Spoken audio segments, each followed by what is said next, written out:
এই গানের পর তো হল গরম হয়ে গেছে, আমার তো এরপর ভয় লাগছে নিজের কিছু বলতে।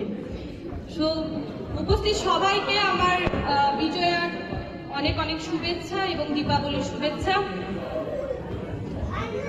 আর আমি যেটা আপনাদের কাছে এখন পরিবেশন করতে যাচ্ছি তার ইন্টারনাল মিনিংটা হচ্ছে যে আমাদের এই ধরাবাঁধা একঘেয়েমি জীবন থেকে আমাদের মন কখনো যায় অনেক দূর উড়ে যেতে, কিন্তু চাইলেই তো আমরা উড়ে যেতে পারি না, কারণ আমাদের কাঁধে আছে অনেক দায়িত্ব কর্তব্যবোধ।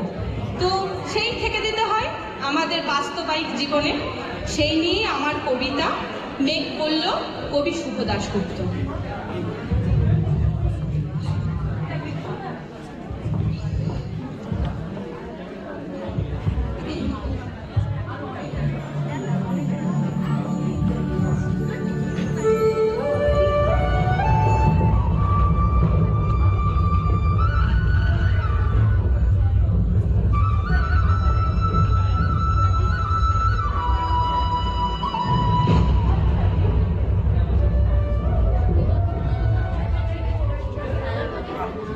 মেঘ বলল, যাবি অনেক দূরের গেরুয়া নদী, অনেক দূরের একলা পাহাড়, অনেক দূরের গহন সেবন, গেলেই দেখতে পাবি। যাবি? জানলা দিয়ে মুখ ঝুঁকিয়ে বলল সে মেঘ, যাবি? আমার সঙ্গে যাবি? দিন পুড়িয়ে রাত ঘনাবে, রাত্রি গিয়ে সকাল হবে, নীল আকাশে উড়বে পাখি, গেলেই দেখতে পাবি। যাবি? শ্রাবণ মাসের একলা দুপুর, মেঘ বলল, যাবি? আমার সঙ্গে যাবি? কেমন করে যাব রে মেঘ, কেমন করে যাব?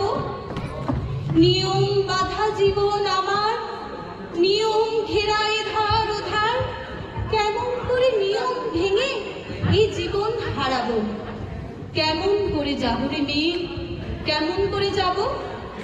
মেঘ বলল, দূরের মাঠে বৃষ্টি হয়ে ঝরবো, সবুজ পাতায় পাতায় ভালোবাসা হয়ে ঝরবো, শান্ত নদীর বুকে আনবো জলোচ্ছ্বাসের প্রেম, ইচ্ছে মতো বৃষ্টি হয়ে ভাঙবো, ভেঙে পড়বো। এই নে, তুই যাবি? আমার সঙ্গে যাবি?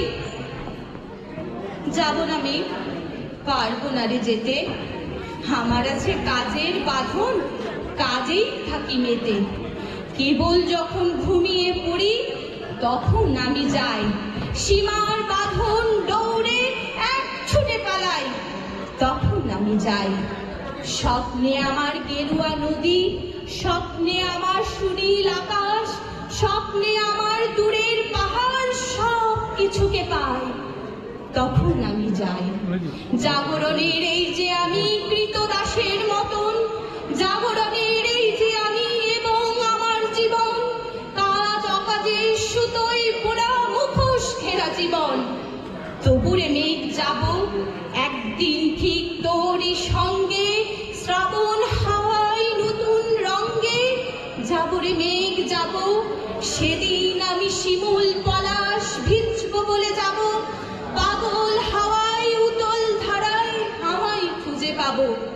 যাব রে মেঘ যাব, যাব রে মেঘ যাব, যাব।